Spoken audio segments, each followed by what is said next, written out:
ที่แม่น้ำใหญ่มักใครด้วยพมมาจารีอยู่สุขีบ่โศกเศร้าบัดนี้คุณขาพระเจ้าทั้งหลายตั้งนี่ใต้น้อยใหญ่มักใครอยากฟังเทศคือว่าพระเวทสันดรชาดกบ่ให้บกให้มือคืนให้ความเกศอารามบัดนี้คุณขาขออัญเชิญพระมหาเถระผู้ทะลงคุณข้ามวิธีมาจากแม่น้ำไปผาผีมาบ่อยมาผ่านในมือฟังเทศบ่อยปล่อยให้ในมือทำบุญเพื่อให้เป็นมงคลแก่ผงขาทวนทั่วหนาอยู่สำราญสวรรค์การให้ตลอดก็ขาดเถิดเราเลือกที่ป่วยอายุน่าจะต่ำมดปั่นมดมาเห็นบ่เห็นบ่เอาหมดลง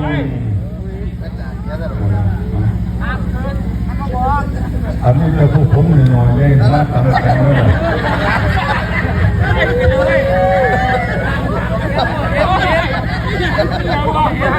นี่ก็ล่ะได้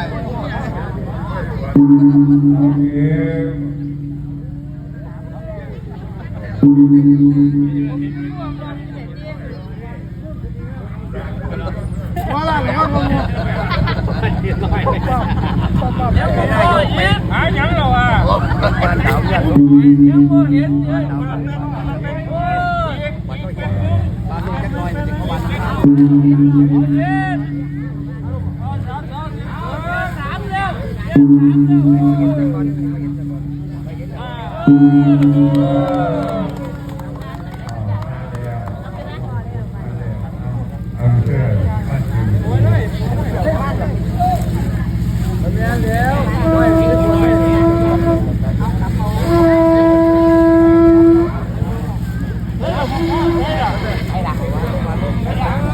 จงไว้เป็นไปบ้านน้ำข้างก็ไปบ้านหัว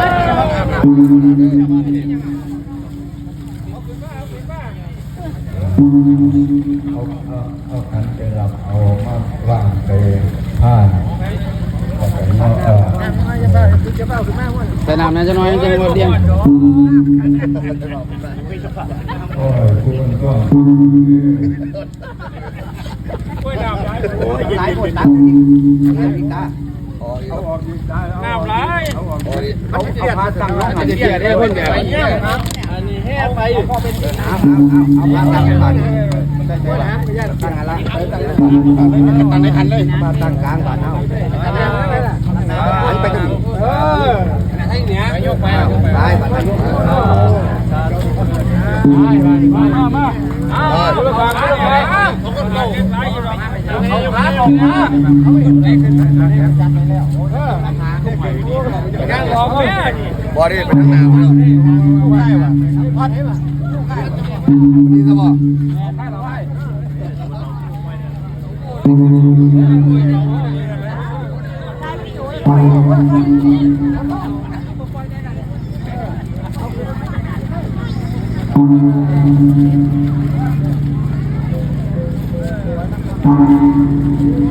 ครับพอก็มีคำเลิกพระอุปคุตมาแล้วต่อไปมีในพี่น้องลูกหลานทั้งหลายเราเข้ามาถวายพระธรรมชาติอยู่เพื่อสำรวจกายร่างกายใจให้เรียบร้อยนะครับตั้งแง่ตั้งเชิญพระเวทของเมืองนะครับทำเวลาแน่สักหน่อยนามาสามี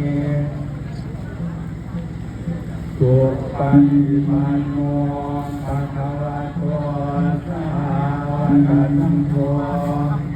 สังฆังนามามิมะยังพันเตวิสุงรัตนาทายาอิปัญจศีลานิอาจามาปะทิยัมปิมะยังพันเตวิสุงรัตนาทายาอิสระเนนะสหปัญจ ลานิอาจานาสัมมาสรณังกัจฉามิตุติยมปิพุทธังสรณังกัจฉามิ ตติยมปิพุทธังสรณังกัจฉามิตติยมปิสังฆังสรณังกัจฉามิ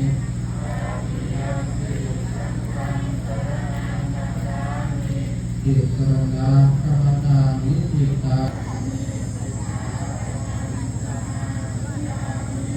ปาเมสุสาจาราเวรมณีสิกขาปะ ในเทศกาลหน้าประจำปีพี่น้องเจ้าอุเทใช่ชนะบุรพาทหารชุมชนของเราไปปากอ้านไปพบกอบรักษาอ้านบัดนี้ได้พบทุกทิ้งทุกนาแล้วบัดนี้แต่ข้าวเมื่อผ่านเด้อเพราะต้องสนใจเจ้าคืออันทุกคนตัวแล้วประชาชนพวกไทยละน้ำพวกไทยละประชาชนหน่อยเมื่อเสียงตัวเราพอดจักกระบวนเนพอดเอาตาให้หนาอุ้มสุเขาพวกหัวเนเอาวันพวกงานพ่อในบ้านคือไทยโอ้ปวดที่นี่ไงถือความประเด็นยากน้องย่อยมาใส่กันโอ้กระสับสะบันปล่อยกูเล่าขาดอยู่บนไหนแม่นอยู่เหนืออยู่ใต้อยู่ดีซ้ำอยู่ทางไหนอ๋อพอพระองค์เอ้ยข้าวนาครสีพี่พร้อมทั้งอื่นเกศบุรพาเช่นจราพ่อในวันน้ำเอามาเกิดอุบาททั้งไปหน้าไปแล้วคนบาปคนโตน้ำเมื่อบาดเพิ่นมันเป็นน้ำยาสารพัดเอาแก่พระนครโอ้ยทั้งกรุงเทพมหานครตึกอารมณ์เป็นดินส่วนตะวันไหนทั้งนั้นบัดนี้เด้อข้าวนาครลำบากเกินก็เป็นตายอยู่ตายกินแล้วที่มาเชิญเราเจ้าเอื้อนเอาสุราพ้องเด้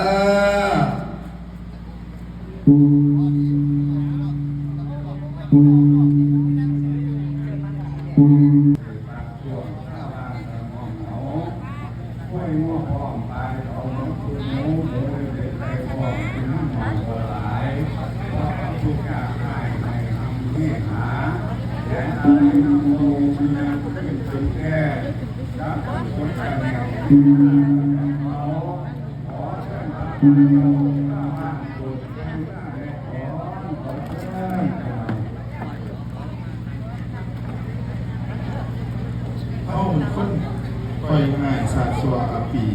ข้าวสีขี้พากันสร้างตัวเงื่อนบนชวนผัดเทกับผ้าที่ตาดาวว่าจะให้มีเอียงจากมีเอียงให้คนทอดท่าเนื้อเกียรจนว่าพาทั้งแห่งบ่มีเงินสิทาใดพระเวทคนคอยง่ายสิเอาไว้เพียนเอียงไปสาถ้าบอกไปนะผู้เจ้าหรอโนบาไทยภูเก็ตมาโถขอเรียนรู้ว่าเกียรติคุณในภูค่ะคนหน่อยคนคือปัญญาอุปมาคือไฟแล้วแต่คนสิเดินคือสิผ้าไปใดไปเหนือแต่แล้วแต่ท่านโมไปเห็นแทนพัดเอาเสียงใส่หลัง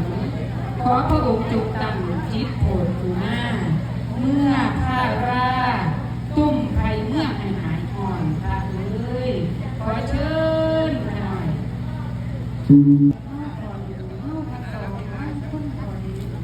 บอกให้หน่อยสักหน่อยเวลาเย็นเข้าเคยขอดูแล้วก็ยังไงเข้านี้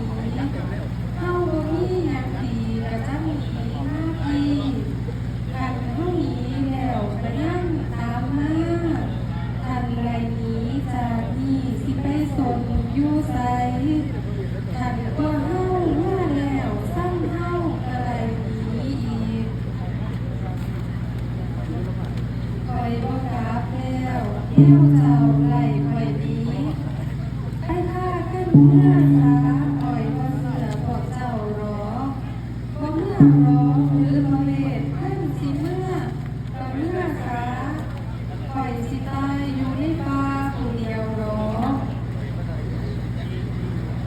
ทางว่าคือทำน้ำพระองค์อยากจะพ้นต้นทุกข์อยู่ในไถ่ตัวพวงพระเกลือเหลือสามทางไหนยุ่งเลยยิ่งที่เก่าทุกข์ให้ถ้าตายให้พ้นเวทนาทุกข์ ขึ้นนั่งน้องหอองค์สนใจพระเจ้าโอ้พุทธลีงานเจ้าขมาพ่อเนี่ยท่านสองพระองค์ก็เห็นแก่หน้าเห็นแก่ตาสองไม้เห็นแก่ปูงานเจ้าถึงเอาเนี่ยขอ